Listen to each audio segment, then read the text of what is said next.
Амь насаа алдахад нэг хэдхэн секундын одоо дотор л одоо ер нь л хөхөд бол бараг 4-5 шокт орсон. Амь тэмцэн өрсөж байгаа ийм зүйлийг одоо миний амьдралд бол анх удаага л тохиолдож байна. Намайг инх жаргал гэдэг, нөхрийн маань эргэцэн дорж гэдэг. За бит хоёр хуваарь бизнес эрхэлдэг. Манай нөхөр хөдөө ажиллаар явсан. 3 сарын 9-нд явсан. Тэгээд 3 сарын 17-ны өглөө 10 цагт над руу Дорноговь аймгийн Хатанболог сумын эмнэлгээс ярьж байна. Та эргэцэн дорж байгаа эхнэр мөн үү гэд өглөө 10 цагт ярьсан. 5 цагт манай үрээр орж ирсэн. Ер нь шокийн байдалтай орж ирсэн. Өөрөө явж орж ирсэн. Нэг асуулт асуухад 5-6 асуулах гэж юм хариулахгүй байж асуусан. Тэгээд өнгө сая таны утсыг өглөө тэгээ ярьж байна гэдэг. За одоо юу болов яав гэсэн. Ер нь сахарын шок юм бол гэсэн юм хэлсэн. Ер нь яг суур сахартаа өөр нэг айхтар хүнд өвчин байдаггүй л байсан. Урд орой нь бол над руу 6 цагийн үед орой 18 цагийн үед яриад за би одоо гэрлүүгээ гарнаа. Тэгээ замдаа явж байгаа гинт машинда ганцаараа явж байгаа гинт би энэ мутсан. Би айгүй эвгүй оргиод гинт муудаад тэгээ тэр хавьд явж байгаа хамгийн ойрхон эмнэлэг бараад даралт маралт эвгүй болчихоо гэж өөрөө бодоод одоо Хатанболог сумыг бараад ч явсан.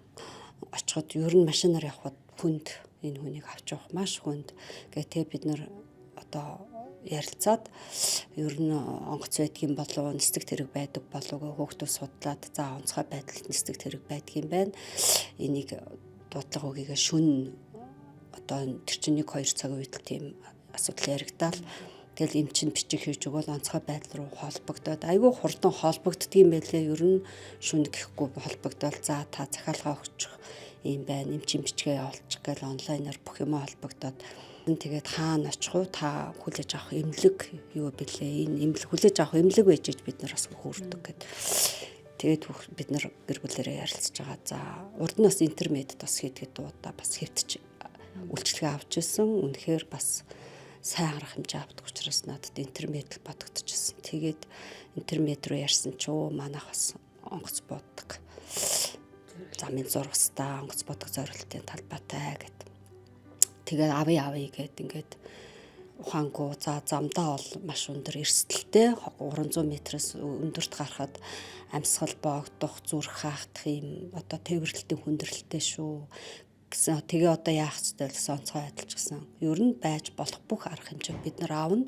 Хүнээ бол бид нар аврахыг л хичээнд. Гэхдээ эрсдэлтэй шүү гэдэг юм хэлээ. Тэгэл бид нар эсгээ тэгээ 2 цагийн дотор бас 2 цаг 10 минутын дотор одоо тэр Дорноговь аймгаас Улаанбаатар хотод ирээд тэгээд интернет маш хурхан арга хэмжээ аваад тэгээд ирэхэд бол ер нь л баг нэлээд хүнд орж ирсэн. Нэлээд олон шок давхцсан байна лээ.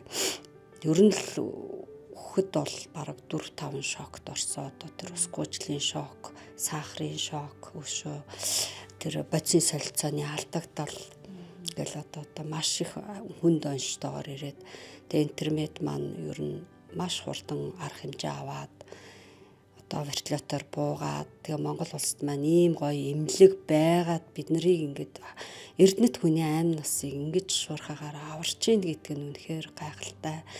Тэгээд эмчнэр маань маш залуу эмчнэр маш мэдлэг ур чадвартай. Үнэхээр гайхалтай. Тэр одоо суманд ажиллаж байгаа тэр эмч совилогч нар хүртэл үнэхээр ур чадвартай хүнийхээ төлөө арга хэмжээ аваад бүгдээрээ өөрсдөө тий ингээд үүрэг гэдэг ингээд юугаар ингээд тэр хүнд хүний чи аваад машинд тээвэрлээ. Тэр олон 200 гаруй км газар тээвэрлж авчираад дээр нь аймгийн эмчнэр тэр нөгөө амьсгалын гоорсыг бас тавиад тий үнэхээр ур чадвартай байгаад нь би үнэхээр баярлж талархаж ийсэн. Тэгээ энд ингээд тийм хүнд байдалтай хүнийг энэ олон улсын стандарт нийцсэн сайхан эмнэлэгт ирээд тэгээ вертолет онгоцсон тэгээ байшингийнхаа дээдл буулгаад лифтээр буулгаж ирээд ерөөсөө л нэг амь насаа алдахад нэг хэдхэн секундын одоо дотор л одоо хэцүү байдалд орсон байсан. 5 хоног ухаангүй байсан. Тий 5 оноос ирсэн. Маш өндөр олон эрсдлүүдийг мэдээж эрсдлүүд тэнд чинь байгаа. Тэгээд өөрөө бас тэмцсэн үхэлтэй. Тэгээд босч ирсэн. Тэгээ босч ирээд би тэгээд эмнэлэг рүү ороод санаа амраал тэгэл юу болсныг мэдэхгүй. Намайг ямар ч байсан аварна гэж найдаад би ухаалцсан гэтгэл юм надаа хэлсэн. Тэгээд өөрөө ч гэсэн маш их баяртай байгаа. Тэгээ 3 охинтой 3 зээтэй. Тэгээд ингээд хань ижил дээрээ гэр бүл дээрээ ирээд одоо амьд минь дуулзаад энэ шиг аз жаргал бидэнд үнэхээр байхгүй. Хатан болгосон руу очино гэж бодож байгаа.